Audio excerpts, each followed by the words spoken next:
Cave del Predil nasce e deve il suo nome alle miniere di piombo e zinco nel Monte Re. Per quanto i primi documenti che parlino di attività estrattiva a Cave del Predil risalgano appena al 1320, sembra che l'attività estrattiva sia iniziata già in periodo preromano. Al giorno d'oggi il paese è ricordato principalmente per un evento drammatico accaduto l'8 gennaio 1910. Durante la notte una delle pareti di uno dei cunicoli delle miniere che passava sotto il paese crollò. Il problema è che sopra quel cunicolo c'era l'ospedale del paese che sprofondò nella terra per 150 metri. Nel 1953 le miniere iniziarono il loro periodo di crisi e nel 1965 vennero acquisite dalla regione.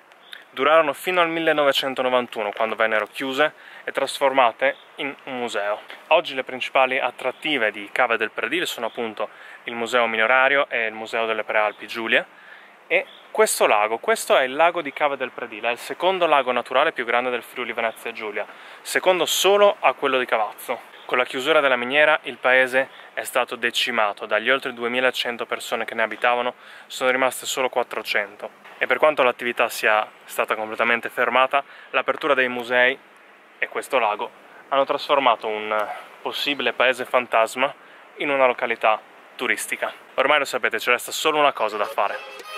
Andiamo a vedere.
In cima al passo del Predil, in quella che sembra una vecchia struttura militare abbandonata, probabilmente di una delle due guerre.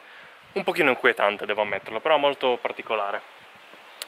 Laggiù, credo riusciate a vederlo, c'è il lago del Predil. Che dire, Cave del Predil, non sapevo esattamente cosa aspettarmi dal paese. E alla fine è stato più o meno quello che pensavo, comunque una quasi città fantasma post-industriale, un po' strana, un po' inquietante per certi versi, come il luogo dove sono adesso, ma molto interessante anche per la storia e tutto. Consiglio, se avete l'opportunità, di fare il tour dei musei, perché valgono la pena, sono molto interessanti, molto istruttivi. Bene, da questa struttura militare abbandonata, dalla sommità del passo del Predil, dal lago del Predil, io per oggi vi saluto e vi do appuntamento al prossimo video.